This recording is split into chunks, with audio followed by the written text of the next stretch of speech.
as you saw. So I was just doing one component of it. And the documentation consisted, actually, a lot of it was this man right here, Dave Birchford, setting up these cameras that would record every 20 seconds or something. And he did it in art storage as well. So every time we did something, we documented that.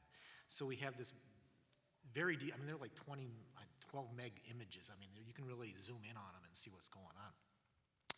So that, and of course, it looks good. You know, you can have it in a presentation like this or show it to the public after you edited it down. So that's always a plus. So I highly recommend, and it's easy to do. You can just, a simple little camera and a little timer. That's one way we did it. The other way we did it, Robin Hansen had a high school intern working in conservation who was a really sharp guy. He was going to, it was like a senior project, I think.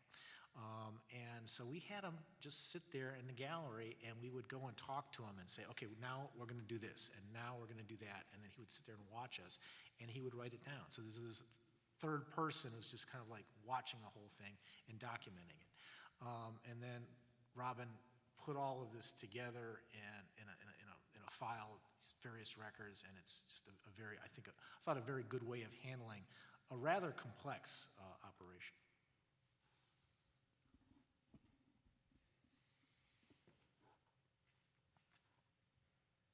Any other questions?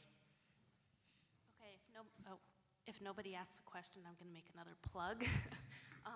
So the AIC Wiki also has a forum or a place for mount making, and if you are interested in contributing mount making 101 tips or a specific project, there is a place for that, and another place for networking. And so if you are interested, I think Shelley Euler from the NMAI and Mac and BJ from the Getty have gotten the wiki training for putting the information on there. So the AIC Wiki is similar to the Wikipedia format, but you have to have a username and password and go through a little training in order to post information on there. So anyway, if you're interested, please find them. Great presentation. Whoa, this is not loud. Great presentations, by the way. All of them super interesting. I had a quick question for Vincent and Christine. I was just curious about a couple things with the low friction plates. How did you determine the amount of displacement that you thought might be necessary? Because obviously the plates have a limited footprint. And the other was, did you, did you do anything in consideration for lowering the center of gravity with regards to that the big statues? I'll start. Well, the plates were, we worked with an engineering firm called EQX Global, and it was headed by an engineer named Don Clyde, who ran the Berkeley Richmond laboratory. He's the one that modeled all the testing there for the last 30 years. And so he put the plates under significant testing and did major displacements. I think he had, their laboratory does XYZ motion, and I'm not sure what the displacement there is. The model earthquake they used was something that was biblical. It was like a 3G earthquake. And then Christine can talk more about the further testing that we did down in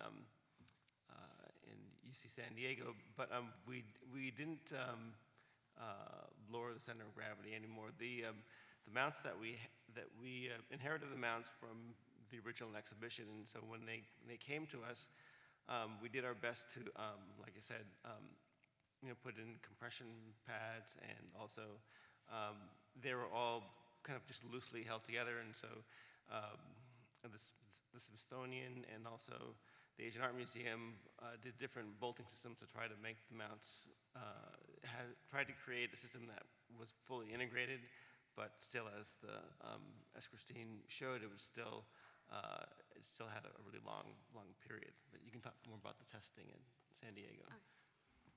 So for the testing that we did down in San Diego, the footprint of the isolator plates was identical to as installed. And we ran a number of different types of motion, including broadband motions as well as near-fault recordings. And the maximum displacement that was observed during that testing of the plates was on the order of maybe 8-9 inches. However, most of the motions resulted in the plates very much moving back and forth or oscillating.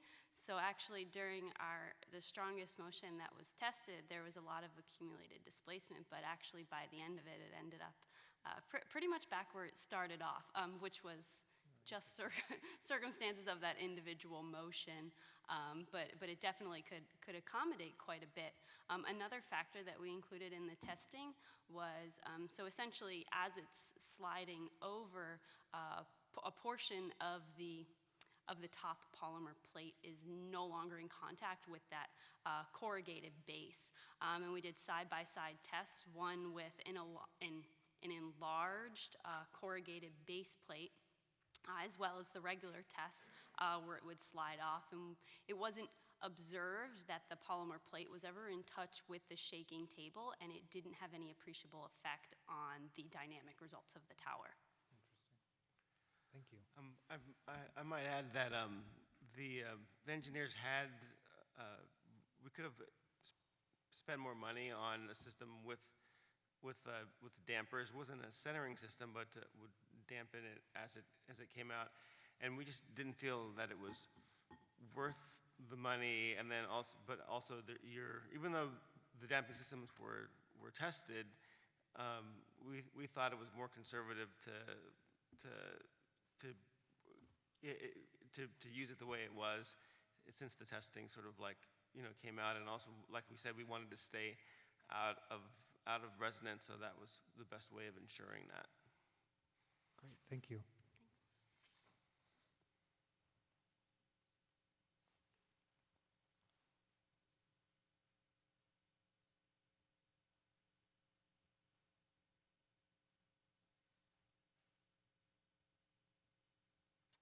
Well, if that's it, should we adjourn for some drinks over in our banquet hall, which is just next to the cafeteria area?